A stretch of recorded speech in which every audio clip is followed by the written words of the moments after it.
салааднаас ч бага калоритой хоолорлуулагч уургийн ундаа TechFit Monster 1993 оны 5 сарын 21-ний 5 дахь өдөр Iowa мужид байдаг Golden Congregational Church-ийн байранд 29 настай Cam Wenger гэдэг эмэгтэй өөрийнхөө сүйт залуу болох 32 настай Kurt Simon гэх залуутай хамт амьдралынхаа хамгийн дурсамжтай мөчүүдээ хуваалцахаар очсон байсан. За тухайн сүмд бол тэдний хамгийн ойрын хүмүүс цуглараад хосуудад зориулсан хормын бэлэг гардуудлах үдшилэг болж исэн.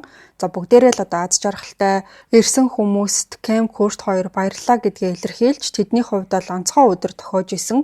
Бүх зүйл тэдний төлөвлөснөөр болоод маргааш нь гэхэд Cam Kurt хоёр бүх эд зүйлээ ачаад Iowa-д амьдарч исэн газраас өмнө зүг 370 гаруй километрийн зайтай газар байдаг Bloomington хот руу нүүсэн байгаа. За Cam болохоор Bloomington хотод урд нь бол амьдарч исэн. Тэгээ одоо ингээд шинэхэн хамтын амьдралаа эхлүүлэх гэж байгаа хосуудын хувьд энэ газар амьдрах нь хамгийн таатай орчин гэж тэд бол бодсон. За хосууд бол Cam-ийн урдны харилцаанаас нь төрсэн хоёр хүүхдийг хамтдаа өсгөхөөр болсон байсан. Энэ хоёр хүн анх бол сохор болцоогоор танилцаж тэр цагаас хойш 8 сар болсон ч гэсэн цаг хугацаа яг л ингээд харавсан сүм шиг өнгөрсөн. Cam бол Kurt-ийг үнэхээр тийм онцгой хүн гэдгийг бараг шууд ойлгосон ч гэсэн хамтын амьдралаа эхлүүлэх хүртэл бүх зүйл амар бол байгаагүй. За яагаад гэхээр хосууд хоёулаа бараг мөнгөгүй шахуу, санхүүгийн асуудалтай. За Kurt болохоор Presbyterian гэд пастор болох гээд Iowa-д сургуулаа төгсгөөд хичээж исэн бол Cam Bloomington-д ганц бие ээжийн амьдралаар амьдраад за бас хамт ажилттай хүн нь бэлгийн дарамт үзүүлснээс болоод офисын ажлаасаа гарчихсан байдалтай байсан. Тийм болохоор өсчин бас гэр цэвэрлэгээний ажил гэх мэт тиймэрхүү төрлийн ажил хийгээд амжиргаагаа залгуулахын тулд төрийн халамжинд найдахаасуур аргагүй байсан юм байна. Kurt-тэй танилцсан цагаас хойш нааш цаашаага байнга ингээд явах хэрэгтэй болдог. За тэгээд ч холын зайны харилцаа хосуудыг нэлээд ядраадаг. Бас Cam хоёр хүүхдийнхээ аавуудтай таарамж муутай харилцаатай байсан юм байна. За нэг настай хүүгийнх нь аав болохоор Dale Fostick гэдэг хүн байдаг. За тэр болохоор хүүхдийнхээ тэтгэмжийг дандаа хоцорч төлдөг. Бас хөссөн үедээ Cam-ийн гэрлүүн явж орох эрэгтэй хүн шиг аашилдаг. За тэрийг нь Kurt мэдчихэд нөгөө Dale гэдэг хүнтэй ярилцаад ингэхэ болох хэрэгтэй гэж хэлжсэн ч гэсэн нөгөөх нь тоож байгаа ч юмгүй эсэргээрээ бүр дургуутслаа илэрхийлж исэн. За 7 настай охиных нь аавыг бол Todd Wenger гэдэг.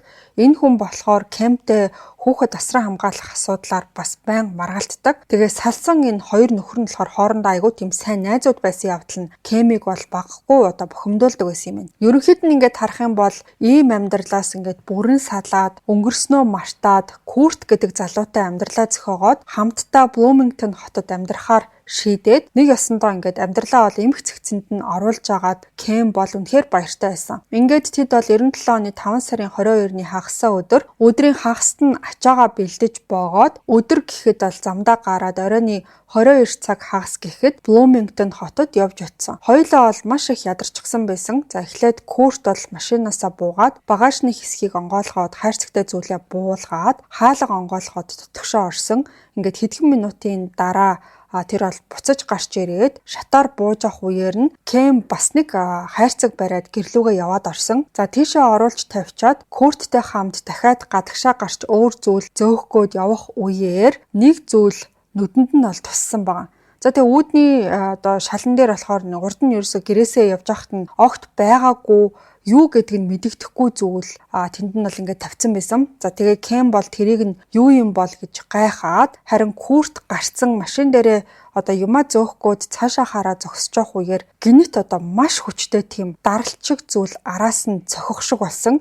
Тэгээ ямар нэг дэлбэрэлчих тийм хүчтэй дуу бол Kurt-ийн чихэнд нь сонсогдсон байгаа. Тэгээ өөрөө ирэхгүй тэр бол ингээд урагшаага ганхаад эргэж харангуутаа Cam-ийн нэрийг дуудаад чихэн шуугаад бүр ингээд юу ч сонсогдохгүй Cam ярьж байгаа үггүй мэддэхгүй байсан. Гэрийнх нь үүднээс өтгөн утаа сасаад Kurt бол шууд юу ч бодлохгүй дотгошоогоо гүйж ороод Cam дээр очие гэсэн боловч дотор ингээд бүр хаа сайгүй утаа за тэгэл эмх замбраагүй байдал хагарсан шилний хилтэрхий бүр ийш тийшээ өсөрцөн байдалтай байсан. Бас үүдний хэсэг нь тэр чигтээ жижиг төмөршиг зүйлүүд тарцсан байгааг бол анзаарсан. За тэгээд Cam гэж дахин хашгирч нуранган дундуур галзуу хүн шиг эргэн тойрноо харсан ч гэсэн юу ч ингээд сайн харагдахгүй бүх юм нь эвдэрч сүйтгэгдээд утаан дунд бүр ингээд амьсгалахад ч хэцүү болоод эхэлсэн. Курт болохоор бүхийж доошоогоо суугаад утаанаас аль болох доогуур тонгоож одоо амьсгалахыг хичээж исэн. Тэгэх үеэрээ бол газар хэвтэж байгаа Кемийн хөлийг олж харсан байгаа. Ингээд хэдхэн минутын дараа Bloomington хотын цагдаагийн газрын мөрдөгч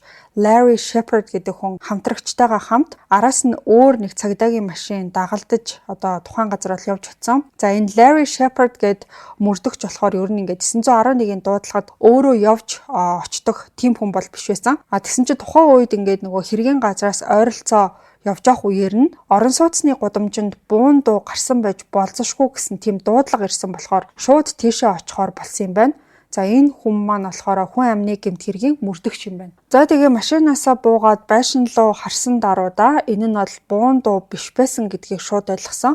Үүднээс нь ингээд бүр хар утаа савсаад гал харагдахгүй байсан ч гэсэн дотор нь бол галын тохиолдол дуугарсан хിവэрэ байсан. Гудамжинд нь бөөн үүмэн самуу болцсон, хөршүүд нь одоо гэрээсээ гарч ирээд орилолдож, нааш цаашаа гүйлдэж, хаасайгүй хог хаягдал тарчсан байсан. За хагарсан шил, модны хилтерхий, бас байшингаас гадагшаа шидэгдсэн төмрийн хилтерхиynүүд хүртэл гудамжинд бол тарсан байсан.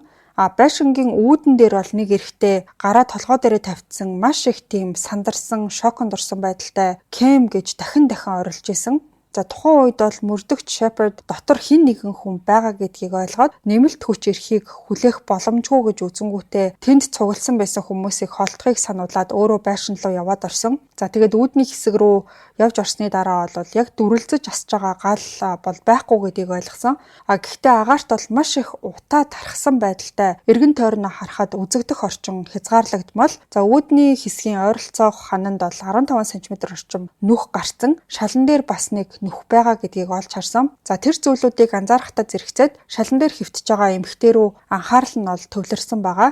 Тэгээ харангуйтаа шууд ямар нэг тусламж өгөхөөсөө аль хэдийнэ оройтсан гэдгийг шууд ойлгосон. Толгойнх нь бараг талан шахуу бүрэн алга болсон байсан. За энэ мөрдөгч бол карьерийнхаа турш ингээд ер нь тесрэх бөмбөг ашиглаж хүний амь насыг хөнөөсөн хэрэг дээр огт ажиллаж байгаагүй ч гэсэн харлаж сүйтгэгдээд ингээд аимшигтай болсон газарт шатаж гэмтсэн эмэгтэй цогцыг хараад дэлбэрэлтээс болж ийм нөхцөл байдал үүссэн гэдгийг ойлгосон.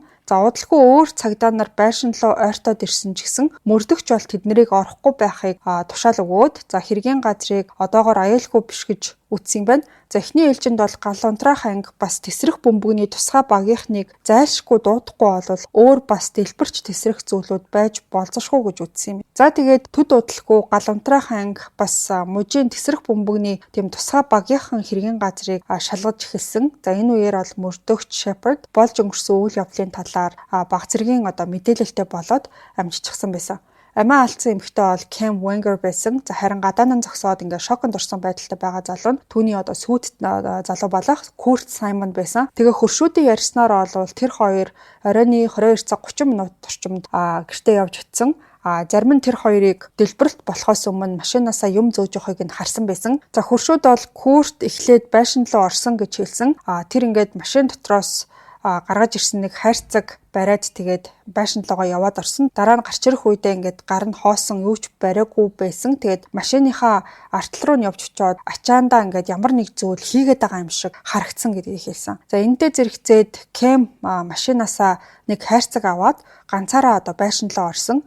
Яг тэр үеэр ингээд дэлбэрэлт болсон гэж ярьсан. За ингээд энэ мэдүүлгүүд нь болохоор Shepard гээд мөрдөгчд нэлээд тийм сэжигтэй санагдчихсэн байна. Kurt байшин руу ороод ямар нэг одоо гэмтэлгүй зөв зүгээр гарч ирсэн нь нэлээд тийм сэжиг төрүүлж исэн. Харин хэдхэн секундын дараа Кем байшин руу ороод тэгээд дэлбэрэлт ингээд болж өнгөрсөн гэж бол харагдчихсан. За тийм болохоор Shepard Kurt-ийн ингээд барьж орсон эхлээд ингээд бариад орсон нөгөө хайрцагтай зүйл нь яг үнэндээ бол тесрэх бөмбөг байсан байж магадгүй. Тэрийгэ дотогш нь оруулж тавьчаад дараа нь гарч ирээд тэгээд Кем орох үеэр бол тухайн одоо дэлбэрэлтэнд болсон байж болцсохгүй гэж үзчихсэн юм байна. За тэгээд Kurt одоо байшингаас буцаж гарч ирээд тэгээд машиныхаа харж яг юу хийж исэн гэдэг нь бол нэлээд тийм сонирн байсан. Тэрнээс гадна бүр илүү ингээд сэжгийг нь баталж байгаа юм шиг зүйл юу болсон гэхээр Кемийн байшингийн одоо зойрны хэсгээс нь утас, дайр за тэгээд нөгөө гал асаах зориулалттай тийм одоо нэг юм утас шиг зүйл байгаад байдаг шүү дээ. Тийм зүйл олдсон юм билээ. Shepard гээд мөрдөгч болохоор тесрэх бөмбөгийн одоо мэрэгжилтэн биш ч гэсэн тухайн одоо зүйлүүд нь тэсрэх бөмбөгийн одоо бүрэлдэхүүн хэсгүүдийн нэг байсан гэдгийг бол ингээд төвөггүйхэн ойлгосон байгаа. Тэгэхээр Кемиг хөнөөсөн тухайн одоо тэсрэх бөмбөгийг түүний өөрийнх нь зойрын хэсэгт нь хийсэн байх магадaltaй гэж үзсэн. Ингээ яах аргагүй Курт Саймон гэдэг хүн бол хамгийн анхны ингээд гол сэжигтэн болсон байгаа. За ингээ Шепард болохоор хэргийн газрын шинжээчдэд Куртийн машиныг за ялангуяа ачааны хэсгийг нь анхааралтай шалгахыг бол даалгасан байгаа. За дараа нь тэр өөрөө ингээд Курт дээр явж очиод тэр үеэр болохоор ингээд нөгөөтг ч бүр нааш цаашаа савлаад бас уйлаад ингээд сандраад би энэ ингээд салгалаад Кем гэж дахин хэлсээр байсан. Тэгээ мөрдөгч Шепард болохоор ингээд Куртээс яг юу болсон гэж асуух үеэр Курт бол маш тэмцчирсэн байдалтай харцнаас нь бүр юу ч уншигдахгүй тэгээ юу болсныг өөрөө ингээд мэдэхгүй байна гэж хариулсан. За тэгчээд өөрийгөө болохоор хайрцаг бариад байшин руу гал дотгошоо явж орсон. Дараа нь ингээд буцаж гарах гад шатаар уруудж авах үеэр ард нь бол ингээд дэлбэрэлт болсон гэдгийг мэдэрсэн гэж ярьсан. Гэхдээ энэ нь болохоор хөршүүдийн нөгөө ярьсантай бол зөржижсэн. Тэд нар болохоор ингээд Курт яг дэлбэрэлт болох үеэр машиныхаа ард ямар нэг зүйл хийж исэн гэж бол ярьчихсан байсан. Харин Курт болохоор ингээд би одоо байшингаас шатаар яг уруудж авах үеэр дэлбэрэлт болсон гэсэн ийм жоохон зөрүүтэй зүйлийг яриад байсан байгаа. Тэгээ мөрдөгчийн хувьд болохоор Куртийн яг ингэж ярьж байгаа нь өөрийнхөө хийсэн зүйлийг нуухын тулд ингээд худлаа яриад байгаа гэж магадгүй гэж бодоход хүрсэн юм байна. За ямар ч байсан Шепард болохоор Куртийг цагдаагийн газарт очиж ингээд байцаалт өгөх шаардлагатай гэдгийг нь хэлсэн. За ингээд хэдэн цагийн дараа 93 оны 5 сарын 23-ны одоо бүтэнсэ өдрийн өөр цайхын өмнө л мөрдөгч Шепард Иллиной мужийн Блумингтон хотын цагдаагийн газрын байцаалтын өрөөнөөс бол гарч ирсэн байгаа. За тэр бол Курт Саймоныг сүйт бүсгүүн ингээд алуулсан хэрэгтэй холбоотойгоор 1 цаг гаруй хугацаанд маш тийм шахалт үзүүлж байцаалт авсан байсан. За Курт бол өөрөө юм нэг байцаалт өгөхөд нэлээд тийм хүндрэлтэй одоо төвхтэй төрлийн хүн байсан. За яагаад гэхээр тэр ингээд маш олон зүйлийг ярьж исэн. За ялангуяа ингээд Кемиг хөнөөсөн байж болох өөр хүмүүсийн талаар олон янзын таамгийг бол төвшүүлж исэн байгаа. За тэр бол мөрдөгч Шепардд Кемийн хүүхдүүдийнх нь одоо 2А болох Дейл Фостик, Тод Венгер гэд хоёр бол Кемтэй байнга тийм одоо маргалддаг зөрчилдөөнтэй байсан гэдгийг хэлсэн. За бас Кемийн одоо нөгөө ээж нь энэ Курт гэд залууд нэлээд тийм одоо жоохон дургу байсан юм байна л да. Тийм болохоор ч тэрөө бас ээжийг нь юу нэг хэрэгтэй холбоотой байж магадгүй өнтер гэсэн зүйлийг хүртэл хэлчихсэн байсан. Тэгээ тэрнээс гадна хамгийн гол нь энэ Курт гэд залуу дэлбэрэлт болохоос өмнө яг юу харсан талаараа бараг ямар ч мэдээлэл өгч чадаагүй. Тэр хэлэхдээ ингээд яг үүдний хэсэгт огт сэжигтэй зүйл би ингээд анзаарч хараагүй. Тэгээ энэ тайлбар нь болохоор мөрдөгч Шепардийн хувьд тийм итгэмээргүй юм шиг санагдчихсэн. За яагаад ингээд тухайн тэсрэх бөмбөгт зөвхөн ингээд Кем дэлбэрээд өөрөө дэлбэрэлтэнд ерөөсөө өртөөгүй гэдэг нь ямар ч тайлбаргүй үлдсэн байгаа. Бас тэр Кемийн одоо байшингийнхан зойрноос олцсон тэсрэх бөмбөг хийхэд ашигладаг тэр материалуудын талаар юу ч мэдэхгүй гэдгээ хэлжсэн. За тэгээд Курт дэлбэрэлтийн үед машинда юу ч ингэж буцааж хийгээгүй гэдгээ хэлсэн. Тэгээ хөршүүд нь яагаад тиймэрхүү төрлийн мэдээлэл өгснийг ч тайлбарлаж чадаагүй. За тэгээ эцэст нь болохоор мөрдөгч Шепард Куртийг одоо нэлээд тийм одоо хайхрамжгүй, анзаарахгүй, эсвэл одоо худалч хүн гэж бодоход хүрсэн юм билээ.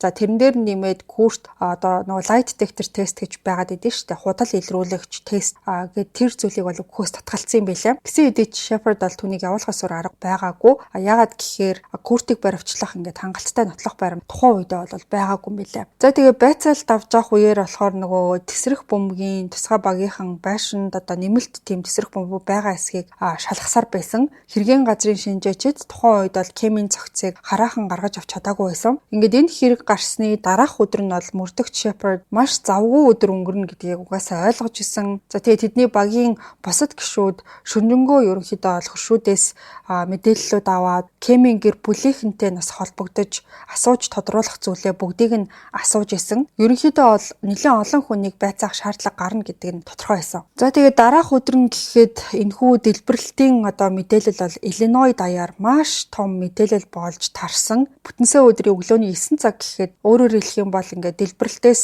хойш 12 цагч болоогүй байхад цагдаагийн газрын үүдэнд маш олон сэтгүүлчид цуглараад зарим нь бүр дотгошоо явж ороод хүмүүсээс одоо мэдээлэл авахыг оролдож исэн. Ерөнхийдөө бол мөрдөгч Шепард энэ хэрэг улам бүр өргөн хүрээг хамарсан тийм зүйл болно гэдгийг мэдчихсэн. Яагаад гэхээр Иллиной мужийн тэсрэх бөмбөг дээр ажилладаг тусгай багийнхан ATF-ийг дуудаад хэргийн газрыг шалгахад туслуулахар болсон юм билээ. За тэгээд олон хүмүүсээс хийх байцаалтай бол тэр эхлүүлсэн. За ялангуяа одоо Кэмийн найзуудтай хийсэн бүх одоо яриануудаас харахад бол ингээд Кэм Курт хоёр маш сайн харилцаатай байсан. За хамтын амьдралаа эхлүүлэх гээд маш их тийм догдолтой одоо сэтгэл хангалуун байсан талаар бол бүгд одоо дуу нэгтэйгээр хэлсэн байгаа. За хуршүүдийн хэлснээр Курт дэлбэрэлтийн дараа ачааныхаа хэсэгт ямар нэг зүйл хийж байгаа юм шиг харагдсан болохоор шинжээчид бол түүний машиныг салгасан ч ямар ч тийм сэжигтэй зүйл олдоогүй юм билээ. За ингэснээрээ бол нөгөө мөрдөгч маань одоо Курт Саймоныг хамгийн анхны сэжигтэй хүн гэж бодоод байсан нь ерөнхийдөө бол нурж эхэлсэн гэсэн үг. Шепардийн хамтрагч нь болохоор Куртийн одоо тэр дэлбэрэлтээс өмнөх 7 хоног Айовад байсан гэсэн мэдүүлгийг шалгахад үнэн болох нь тогтоогдсон юм билээ. Ингэснээрээ одоо Курт бол Кэмийн зойронд нь тэсрэх бөмбөг хийсэн гэх тэр Шепардийн таамаглал улам бүр баталгаагүй болсон гэсэн үг. За тэрнээс гадна Кэмийн хүүхдүүдийг хардаг байсан хүн нь цагдаа нарт 2 чухал мэдээллийг өгсөн нь сэжигтний одоо хүрээг бол улам бүр нэмсэн. За нэгдүгээр болохоор Кэмийн гэрийнхэн тийм нөөц түлхүүр нь ойрын хугацаанд нь алга болчихсон байсан. За хоёрдугаар болохоор тухайн түлхүүр нь алга болсноос болоод Кэм нэг удаа гэртээ ерөөсөө орж чадаагүй. Арын хаалганыхаа торон хэсгийг нь зүсчээж нэг юм дотгошоогоо орж исэн юм байлээ. За тэгэхээр энэ нь бол үндсэндээ таньдаг бай таньдаггүйч бай хин нэгэн этгээд Кэмийн гэрлүүн явж ороод арын хаалгаар эсвэл одоо тухайн хулгайлсан түлхүүрийг ашиглаад дотгошоогоо нэвтрээд тэсрэх бөмбөг хийх боломжтой байсан гэсэн. За тэгээ Шепард болохоор Кэмийн хуучин нөхөр Тодд Венгер гэдэг хүнийг бол дуудчихсан байсан. За тэгээ Курт болохоор энэ хэргийг хийсэн байх магадлал ингээд багасчихсан байсан учраас Кэмийн хуучин харилцаа руу мөрдөгч маань бол анхаарлаа чиглүүлж эхэлсэн. Тодд Венгер бас Дейл Фостик гэдэг энэ хоёр хүнд хоёуланд нь ерөнхийдөө мотив буюу одоо ингээд шалтгаан ерөнхийдөө бол байсан гэж үзсэн. Энэ хоёр хүн хоёулаа одоо Кэмийн амьдралын хэм маягийг нь мэддэг, хаана байгаа гэдэг юм уу, эсвэл одоо хаашаа явж байгаа ч гэдэг юм уу, тиймэрхүү төрлийн зүйлүүдийг нь мэдчих одоо хамгийн одоо ойрын гэж хэлэх юм уу да, тийм хүмүүс нь бол энэ Тодд бас Дейл гэдэг хоёр хүн байсан. Тэгээд Кэмийг яг нас барахаас өмнөх амралтын өдрүүдээр нь тэр хоёр бол хоёулаа ингээд тус тусынхаа хүүхдийг хараад байж исэн юм байлаа. За тэгээд Шепардийн хамтрагч нь болохоор яг тухайн дэлбэрэлт болсноос яг хэдхэн цагийн дараа тэр Дейл гээд залуутай нь болохоор аль хэдийнэ уулзаад ярилцчихсан байсан. За тухайн үед нөгөө Шепард болохоор өөрөө Куртийг байцааж исэн яг тэр үеийнээс юм билээ. Тэгээ ярилцах үеэр нөгөө Дейл гээд хүн болохоор Кэмийн үхэлд яг үнэхээр юм цочирдсан, шоконд орсон байдалтай байгаа юм шиг харагдчихсан. Тэгээ мөрдөгчийн одоо асуултанд хариулахыг маш их хичээгээд ядж хаад хүүн ингээд хажууд нь байнга уйлаад ингээд саад болсон тийм байдалтай байсан. За Дейл болохоор Кэмтэй зарим нэг талаараа зөрчилтэй байсан гэдгээ бол хүлээн зөвшөөрж исэн ч гэсэн тэр бол өөрийн гэсэн алибайтай байсан. Өглөө нь болохоор гэр бүлийнхэнтэйгээ хамт байсан. Харин үдээс хойш бас оройн нь болохоор хашаандаа ингээд ажил хийж исэн гэдгээ хэлсэн. Тэрийг нь болохоор хуршүүд нь ч гэсэн харчихсан байсан. Тэгээ тэрийг нь одоо харсан гэх баттай хүмүүсийн нэр утасны дугаарыг нь өгсөн. Тухайн хүмүүстэй нь харахад бол Дейлийг үнэхээр одоо юу хийж исэн гэдгийг нь баталж хэлж өгсөн юм билээ. За тухайн үед болохоор ингээд Кэмийг хөнөөхөд хүргэсэн тухайн тэсрэх бөмбөг яг яаж ажилласнаа нь тодорхойгүй байсан. Алуурчин ойр байж байгаа дэлбэлсэн үү, эсвэл ингээд алсын зайнаас одоо удирдлагатай тэрийг одоо дараад ингээд дэлбэлсэн үү, эсвэл бүр ингээд цагийн тохиргоотой хийгдсэн байсан уу гэдгийг огт мдээгүй байсан. За тэгээд ATF-ийн шинжээчид болохоор дэлбэрэлтээс одоо үлдсэн хилтерхийнүүдийг ашиглаад тэсрэх бөмбөгийг сэргээж бүтээхийг оролдож исэн ч тэр нь яг ингээд баттай тодорхой болох хүртэл Шепард болон түүний хамтрагч нь алуурчин яг хизээ ингээд Кэмийн гэрт нь байсан байж болохыг мэдэх ерөнхийдөө боломжгүй байсан юм билээ. За бас хуршүүд дэлбэрэлтийн үеэр ямар нэг сэжигтэй зүйл харсан гэж мэдүүлээгүй болохоор уул мөрийг нарийсахад бол огт тус болоогүй. Хоол орлуулагч, булчингийн хөгжлийг дэмжигч Take It Monster уургийн ундаа өнөөдрийн дугаартай хамтран ажиллаж байна. Үлсэхгүйгээр турах зорилготой жингээ барихыг хичээж байгаа. Улирал солигдох үеэр ядарч сүлдэхгүй байхыг хүсвэл уургаар баялаг Take It Monster ундааг та бүхэн сонгож хэрэглээрэй. Өглөөний цайнд бас өдөр хөнгөн уургаа нөхөх үедээ гэх мэт уураг дутагддаг хүн болгон хэрэглэх боломжтой. Таны өдөрт авах ёстой уургийг эрүүлэр өгөх Take It Monster ундааг CU-гийн бүх салбараас худалдаж авах боломжтой. Энгийн ундаа биш, эрүүл мэндийн ундааг хэрэглээндээ оруулж заншаарай. За ингээд хэдүүлээ дугаар руугаа буцаад оръё. За тэгээд мөрдөгч Shepard болохоор Кэмийн хуучин нөхөр байсан Todd Wenger гэдэг хүнтэй байцаалтай эхлээд ер нь бол Кэмтэй ямар харилцаатай байсан талаар тийм ерөнхий асуултуудыг асууж эхэлсэн. За Todd болохоор баг зэрэг тийм сандарсан байдалтай ярьж байхдаа одоо ингээл гараа байнга тийм имэрж исэн байгаа. За энэ нь бол мэдээж ингээд хүний сандралыг бол харуулж идэг. За тэр бол Кэмтэй хүүхдийн тэтгэмжийн асуудлаар бол маргаантай байсан. Бас салтын үеэр Кэмийг ер нь юм шудраг бус зантай гэж боддог байсан болохоор бухимдалтай байдаг байснаа хүлээн зөвшөөрсөн. За гэхдээ энэ нь бол түүнийг одоо Кэмийг гэмтээ хийх ч юм уу одоо ингээд алахыг бүр амь насанд нь хүрхийг хүсдэг байсан гэсэн үг биш гэдгийг тэр бол онцолж хэлсэн. За тэдний асуудал гэх юм бол салсан хосуудын дунд түгээмэл тохиолддог тийм нэг зүйл байсан гэж хэлсэн юм. За мөрдөгч Shepard болохоор энэ тайлбарт нь төдийлөн бол итгээгүй. Түүний одоо ингээд ажлын туршлагаар бол ийм төрлийн одоо салалт за эсвэл харилцааны төгсгөл дээр мөнгөний асуудал нэмэгдээд ирэхээрээ одоо хэн нэгнийг гэмтэх хүчтэй шалтгаан болдог гэж тэр бол маш сайн мэддэг байсан. Тийм болохоор тэр бол Тодоос яг тухайн дэлбэрэлт болдог өдөр хаана байсан талаар нь асуусан. За энэ асуултыг сонсоод Тод ерөнхийдөө нэг тийм тайвширсан байдалтай болсон. За өөрийнхөө ингээд хаашаа явсан, хаана байсан гэх мэт зүйлүүдэд бол маш наривчлан тайлбарлаж эхэлсэн. Тухайн өдөр тэр болохоор охинтойгоо бас шинэ найз бүсгүүтэйгээ хамт байсан.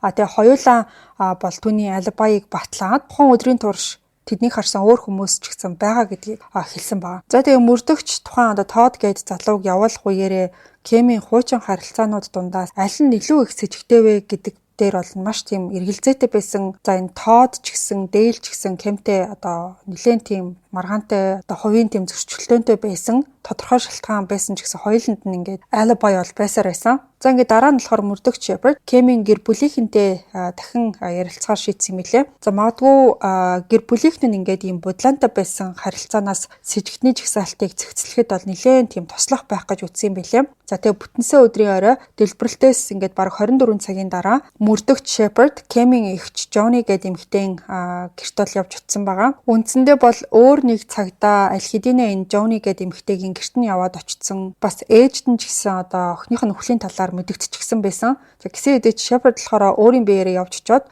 юу ярихыг нь сонсохыг хүссэн юм байна. За урд нь болохоор Кэм өөрөө ингээд ээжтэйг нэлээд тийм таарамж муутай харилцаатай байсан гэдгийг мэдчихсэн. За тэгээ уулзалт нь нэлээд тийм эвгүй байх болов уу гэд бодоод бол явж орсон юм билээ. Johnny гэдэг эгч нь болохоор нөгөө мөрдөгч Shepard-ыг гэр дотор нь явж ороод буудан дээр суухыг одоо хэлэх үеэрээ уйлсан байдалтай байсан. Харин нөгөө Кэмийн ээж болохоор огт уйлаагүй, бүр гунигэлсэн ч шинжгүй, харин маш их ууртай байдалтай байсан. За гэхдээ тухайн одоо нөгөө гэмт хэрэг болсон талаар эсвэл одоо хүүхдээ алдсан одоо ингээ өөрийнхөө төрсөн охиноо алдсан тийм зүйлээс болж биш. Цагдаа нар одоогоор хэнийг ч баривчлаагүй байгаад ч гэсэн биш. Тэгээ юун дээр тэгж их уурлаад исэн гэхлээр хүүхдийнх нь амь насны даатгалын талаар байсан. Кэм болохоор өөрийнхөө ээжийг даатгалын мөнгийг авч болох хүн дээр огт бичээгүй байсан болохоор үндсэндээ бол ингээд охин нь нас барлаа ч гэсэн өөрөө ямар ч мөнгө авахааргүй болсон дээр энэ эмэгтэй бол ууртай байсан байгаа байхгүй юу. Тэгээ ийм байдалтай байгааг нь харчаад мөрдөгч Shepard болохоор нөгөө Курттэй мөрдөн бицаалт хийж авах үеэр Курт ингээд нөгөө ээжийг нь агуу тийм аимшигтай тийм муу ёрын хүн гэж хэлж ийснийг нь бол сансан баг. Тэгээ тухайн үедээ яг нөгөө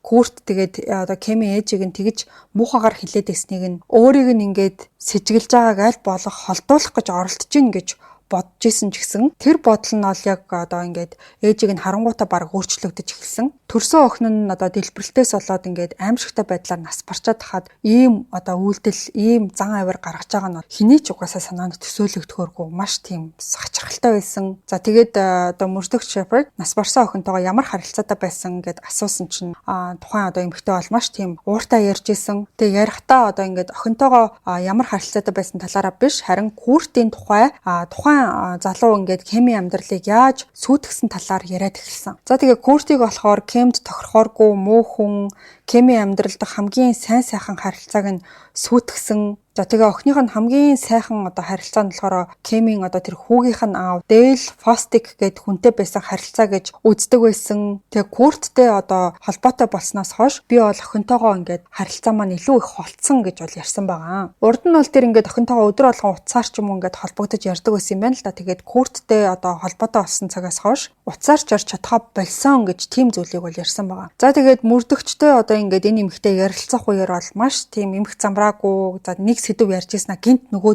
сэдв рүү одоо ингээд өсчээл бүх зүйлд айгүй тийм уурлаж бухимдсан байгаа байдалтай харагдчихсан. Яг ингээд тодорхойлж хэлэхэд айгүй хэцүү одоо муухай зангааштай хүн гэж хэлэх юм уу эсвэл одоо маш тийм төвөгтэй ойлгоход хэцүү хүн гэх юм уу болж өнгөрсөн зүйлд ингээд маш их харамсаж байгаа. За тэгээд өөрийнх нь тийм зам байдал одоо хувь хүнийх нь характер нь угаасаа тийм зүйл ингээд энэ бүх зүйл нийлээд одоо энэ хүнээс ийм харилцаа хандлага гараад байгаа мó гэдг нь мэдэгдэхгүй нэг тийм айгүй одоо эвгүй байсан гэхүү дээ. За тэгээд энэ бүхнээс нэг зүйл бол угаасаа тодорхойсон Курт болохоор яг энэ хадам ээж болж байгаа хүндээ бол нэлээд дургу энэ хүн ч гэсэн Куртэд маш дургу одоо ингээд би энэ үзий яддаг байсан. Тэгээ альныхын талд орохоо бол одоо мөрдөх Шепард бол ерөөсөй ойлгохгүй байсан байгаа байхгүй юу. За тэгээ тэр үеэр болохоор нөгөө Кэмийн эгч Жони гээд эмэгтэй бол яриан дундуур орж ирээд өөр нэг сэжигтний талаар одоо тэгээд бодол санаагаа бол хэлсэн. За тэгээд Кэм болохоор саяхан ингээ ажилласаа гарсан тэнд ингээ хамт ажилладаг байсан Фил Хартман гэдэг эрэгтэй одоо энэ бэлгийн дарамт айгүйх үзүүлдэг байсан гэдгийг бол хэлсэн. Тэр зүйлийн дараа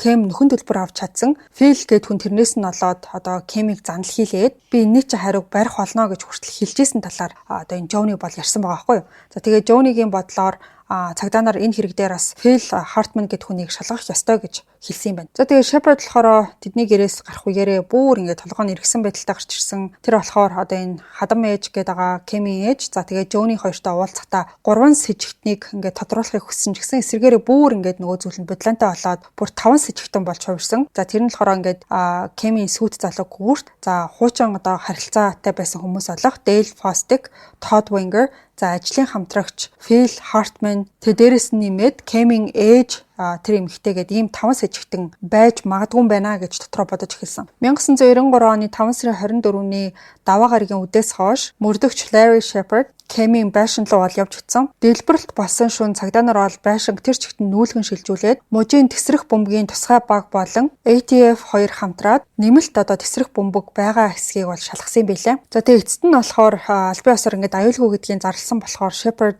тухайн байшин руу явж ороод өөрийн нүдээр шалгах ингээд боломжтой болсон гэсэн үг. За гэрт дотор одоо явж орсон даруйд үүдний танхим ингээд маш тийм одоо эмх замбраагүй хിവэр байсан. Кэмийн цагцыг болохоор аль хэдийн гаргаж аваад одоо задлан шинжилгээ хийхээр аваа явчихсан байсан. Шалан дээр болохоор олон тийм жижиг тэмдэглэгээнүүд хийцэн. За энэ тэнд нь одоо ингээд жижигхэн одоо цагдаа нар ч мөртөгчүүд ингээд нэг юм зоогоод ингээд орхицсан байдаг шүү дээ. Шинжээчид бас дээрээс нь нэмээд ингээд тэмдэглээнүүд хийдэг. За тэрийг нь ингээд хараад одоо хохирогч яг хаана ямар байрлалтай байсан. За бас тесрэх бөмбөгийн хилтерхийнүүд, бусад нотлох баримтууд хаанаас олдсон гэдгийг бол шууд хараад ойлгох боломжтой төвшөнд байсан. За тэгээ энэ үеэр болохоор шинжээчид тесрэх бөмбөгийн урдчилсан тийм дүгнэлтийг хийж дуусгасан байсан болохоор мөрдөгч Shepard дэлбэрэлт яг яаж болсон байж болохыг төсөөлөх тийм боломж үүссэн байгаа. Үүдний танхимын одоо шалан дээр өөрөөр хэлэх юм бол одоо коридорын хэсэгт 6 инч орчим нүх байсан. Тэр нь болохоор тесрэх бөмбөг яг тэр байрлал шалан дээр байрлуулсан уул мөр гэдгийг ойлгосон. Магадгүй нэг тийм жижиг хайрцагт эсвэл одоо боодол дотор нуусан байдалтай байсан.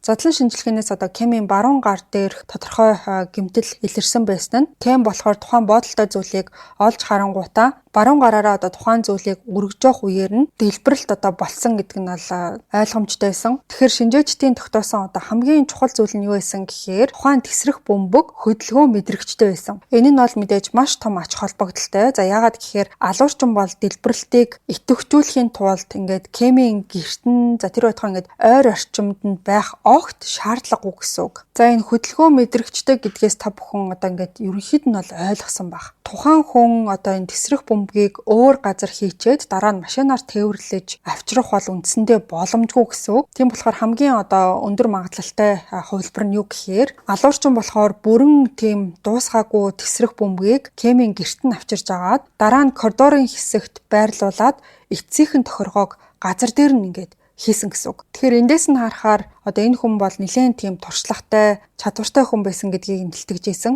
Ийм төрлийн одоо тесрэх бөмбөг хийхэд техникийн мэдлэг, тодорхой хэмжээний одоо тийм оюун ухаан тийм маш сайн анхаарал, төвлөрөл энэ төр шаардлагатай байдаг. Хэрвээ ийм чадваргүй байх юм бол тесрэх бөмбөгийг өөрөө ингээд санаандгүй хөдөлгөөд дэлбэрэх ер нь бол аюултай. За тийм болохоор мөрдөгч Shepard-ийн бодлоор Cam-ийн ээж бол одоо с жигтнүүдийн чагсаалтаас бараг шууд хасагдаж болохоор хүн гэж бодсон. Тухайн хүн бол яг гейм төрлийн одоо нарийн хийцтэй тесрэх бөмбөг хийх хэмжээний одоо тийм ухаантай ч гэдэг юм уу, тийм чадвартай төвлөрсөн хүн шиг огт санагдаагүй. Хит тийм задгай, ярианд хүртэл ингээд одоо эмх цэгцгүй ийш тийшээ өсчихсэн тийм хүн шиг санагдчихсэн. Харин Cam-ийн одоо нөгөө хуучин нөхөр болох Dale Fostick, Todd Wenger хоёулаа бол техник за машинтай холбоотой тийм төрлийн ажил хийдэг байсан болохоор энэ хоёр хүн бол с жигтний тоонд хэвээрээ үлдсэн. За түүний сүйд залуу Курт ч гэсэн боловсрал өндөртэй болохоор с жигтний жагсаалтанд хэвээрээ байсан. Тэгээд Cam-ийг одоо бэлгийн дарамтанд оруулсан гэж буруутгагдсан одоо хамт ажилладаг байсан Phil Hartman-ы талаар Shepard бол нэлээд тийм эргэлзээтэй бодолтой байсан юм байлээ. Тэгээд тухайн өглөө утсаар одоо Phil гээд хүнтэй холбогдоход бол дэлбэрэлт болж байгаа үед Louisiana мужид хэдэн зуун одоо милийн зайтай газар ажилдаа байсан гэдгийг ол хэлсэн. За гэхдээ Shepard бол зайтай байсан нь төгс алибай биш гэдгийг аль хэдийнэ мэдчихсэн байсан. За тэглээгээд Louisiana гэдэг нь бол үнэхээр одоо ийм хол зайтай газар байсан. За тэглээж гисэн энэ Phil гээд хүн болохоор ийм техникийн талаарх мэдлэг мэдээлэлтэй хүн юм шиг санагдаагүй болохоор с жигтний жагсаалтанд яг үлдсэн ч гэсэн арай магадлал багтай хүн гэж тооцсон юм билээ. За тэгээд тухайн байшин дотор одоо ингээд явж шалгаж явах үеэр мөрдөгч Shepard юу гэж бодсон гэхээр тухайн хүн болохоор гэрлүүн ингээд явж ороод зойронд бол тодорхой хугацааг өнгөрүүлээд тесрэх бөмбөг дээр ажилласан. Дараа нь дээш гарч ирээд үүдний танхимд бол нөгөө тесрэх бөмбөгөө байрлуулсан. Энэ нь бол мэдээж маш их тийм зоригтой, хийж байгаа үйлдэлтэй, итгэлтэй, гэрийнх нь хаана юу байдгүй өндөр гэдгийг нэлээд сайн мэддэг хүн байхаа гэж бодсон. За тэгээд тэр бол Cam-ийн гэрээс гарах үеэрээ Dale бас Todd-ийн ажлын газрыг шалгаад тэдний одоо энэ ашигладаг тоног төхөөрөмжийн дунд нь тесрэх бөмбөгтэй ижил эд анги байгаа эсхийг үзэх талаараа ингээд бодсон байна. За тэгээд гэр доторхыг тэр чигт нь шалгачаад гараа явж исэн чинь араас нь хин нэгэн дуудахыг бол сонссон. За тэр хүн нь болохоор цагдаагийн нэг ажилтан байсан юм билээ. За энэ цагдаагийн ажилтан болохоор тухайн орон сууцны хорооллуудыг ерөнхийд нь шалгаж исэн. Ойрын үед энэ дэлбэрэлтээс болоод айл болгон тийм айдас давтцсан байдалтай хин нэгэн хааны газар одоо юм тесрэх бөмбөг байрлуулсан байх үдэ гэсэн нэг тийм төрлийн сэрэмжлүүлэг ч гэсэн хот даяар бол одоо тарчсан байсан. Хаа сайгүй одоо ингээл эргүүлүүд гарчсан. Хүмүүс одоо с жигтэй зүйл харах болгондоо цагдаа руу ингээл дуудлага хийдэг. Ерөнхийдөө юм нэг үүмэн самунтай байсан гэж ойлгож болно. За тэгээ тухайн цагдаа мөрдөгч Shepard дээр ирээд нэг зүйл олж мэдсэн гэдгийг ол хэлсэн. За тэгээ тэрийг нь шалгахын тулд Cam-ийн одоо хөршийн нэг айл руу бол явж очсон юм байлээ. За тэнд нь болохоор ингээд 10-11 орчим настай нэг жоохон охин авийнхаа хажууд одоо сандарсан байдалтай зогсож байсан. За ингээд энэ охины хэлсэн зүйл бол үндсэндээ хэргийг илрүүлэхэд хамгийн гол хөшүүрэг болж өгсөн юм байлээ. За ингээд эцэст нь Bloomington хотын цагдаагийн газар бас тесрэх бөмбөгийн тусгай багийн цуглуулсан хотлох баримтуудад үндэслээд хууль сахиулагчид 1993 оны 5 сарын 22-нд Cam Wenger гэдэг эмэгтэйд яг юу тохиолдсныг дараах байдлаар ол дүрсэлж тодорхойлсон байгаа. За тухайн өглөөний 10 цаг 30 минут орчимд алуурчин машинаараа одоо Cam-ийн гэрийн гадаа явж очиод зорчигчийн суудлал дээр байсан уутыг аваад дотор нь хагас угсарсан тесрэх бөмбөг бусад багаж хэрэгслийг бэлтчихсэн байсан. Тэрийгэ бариад машинаас буугаад хэдэн сарын өмнө хаалганы дэвсгэр доороос хулгайлсан нөөц түлхүүрийг гаргаж ирээд хаалгыг онгойлгоод тотгошоо яваад орсон. Дараа нь тэр зойрлоо буугаад уутнаас бүх зүйлээ гаргаж ирээд ширээн дээр тавьж ажилдаа орсон. За тэгээ тэр бол баригдана гэж огт санаа зовоогүй байдалтай. Энэхүү орон сууцны хорооллыг маш сайн мэддэг, бас хөшөөдөн ч гэсэн түүнийг таньдаг байсан болохоор тэр хаваар харахад бол хинч сэжиглэхгүй гэдгийг мэдчихсэн. Тэгээд дэлбэрэлт яг гарах үеэр өөртөө баттай тийм алибаяг аль хэдийнэ бүрдүүлчихсэн байсан. За тэгээд тесрэх бөмбөг бараг бүрэн угсрагдсны дараа тэр бол ихэнх зүйлсээ хурааж авсан ч гэсэн зарим жижиг хэсгүүдийг тухайн зойронд нь бол үлдээчихсэн. За ямар ч байсан дэлбэрэлт бүх зүйлийг устгана гэж бодсон байгаа. За ингээд өөрийн хийсэн зүйлдээ тэр бол одоо итгэлтэй болсны дараа дээшээ гараад бараг бэлэн болсон шахуу тесрэх бөмбөгийг үүдний хэсэгт одоо коридорт шалан дээр бол байрлуулсан. За тэгээд тэр эцсийн тохиргоог хийж авах үеэрээ нэлээд тийм одоо сандарсан чичирсэн байдалтай баг зэргийн одоо алдаа гаргах юм бол тесрэх бөмбөг шууд дэлбэрэх аюултай байсан. За гисэн эдэж тэр бүх зүйлийг амжилттай хийж дуусгаад маш болгоомжтой тэгээд тэндээс бол гараад яваад өгсөн. За тэгж явж ах үеэрээ хажуу айлын хашаанд нь тоглож исэн нэг охиныг тэр бол харсан байгаа. За тэгээ охин болохоор түн рүү харж инээмсэглээд гараа дадлаад сайн уу гэж хэлсэн юм байна. За тэгээ өөрийгөө угаасаа анханасаа ингээд баригдахгүй гэж бодчихсон байсан болохоор тэр охин луу ч гэсэн гараа дадлаад хариу мэдчилсэн. Гэхдээ яг тухайн охин болохоор энэ үйл явдлыг огт мартаагүй. Тэгээд мөрдөгч Shepard-д Кэмийн гэрээс гарч явсан хүн хэн байсан гэдгийг энэ охин хэлсэн юм билээ. За тэгээд тухайн хүн нь болохоор Кэмийн хуучин найз залуу. За бас түүний хүүгийнх нь аав Дейл Фостик байсан. Дейл болохоор Кэм өөрөөс нь салаад Курт гэдэг залуутай үерхэж эхэлсэнд бол маш их ууралсан байсан. За бас Кэмийн ээж нь болохоор энэ Дейл гээд залууд Курт түүний хүүг нь үрчилж авах талаар ингээд ярьчихсан байсан. За тэгээ энэ байдал бол энэ Дейл гээд залуугийн бараг төвчээрийн утсыг нь тасалсан хэмжээний маш их уурлуулсан гэж хэлж болно. За тэгээд өөрийнх нь хүү ингээд өөр хүнийг ааваа гэж дуудахыг бол мэдээж ерөөсөө төвчих асуудал биш гэж үзсэн. За тэгээ тийм болохоор тэр бол урд нь ингээд онгоцны загвар угсрах тийм хоббитай байсан юм байна л та. Тэр хоббинийхаа дагуу олж авсан ийм техникийн электроны мэдлэг багаж хэрэгслээ ашиглаад тесрэх бөмбөг хийхээр шийдсэн юм байна. За ингээд эцэст нь болохоор хуршийн охин түүнийг гадаа тоглож явах үеэрээ харсан явдал нь эцэстээ яг алуурчин хинбэ гэдгийг олоход хамгийн их тус болсон үйл явдал болсон. За ингээд олон сарын турш хийсэн шүүх шинжилгээний ажлын үр дүнд Дейл бол тухайн тесрэх бөмбөгийг хийсэн гэдэг нь батлагдаад эцэстээ тэр бол баривчлагдсан юм байна. За түүнийг болохоор 1-р зэргийн хүн амны хэрэгт буруутгаад нийт 61 жилийн хорих ялыг оноосон юм байна. За гэхдээ тэр шоронд бол 14 жилийн ялыг эдэлсэн. За яагаад гэхээр 2010 онд шоронд байх үеэрээ Дейл бол гинтийн өвчнөөр ингээд нас барсан юм байна. За ингээд ийм нэг бас л нэлээд адармаатай нэлээд олон сэжигтэндээ байсан боловч эцэст нь бол гэмт хэрэгтэн баригдаад цохих ёсны ял шийтгэлээ аваад шудраг ёсыг нэг үгээр хэлэх юм бол ингээд тогтоож чадсан ийм нэг хэрэг байна. За өнөөдрийн дугаартай маань TechFit Monster уургийн ундаа хамтран ажиллалаа. Та бүхэн энгийн сахартай ундаа биш харин эрүүл мэндэд хэрэгтэй уургийн ундааг CU-гийн бүх салбараас худалдаж авах боломжтой. Ингээд хэдүүлээ 4 дахь өдөр нэмэлт дугаараараа эргээд олцъя.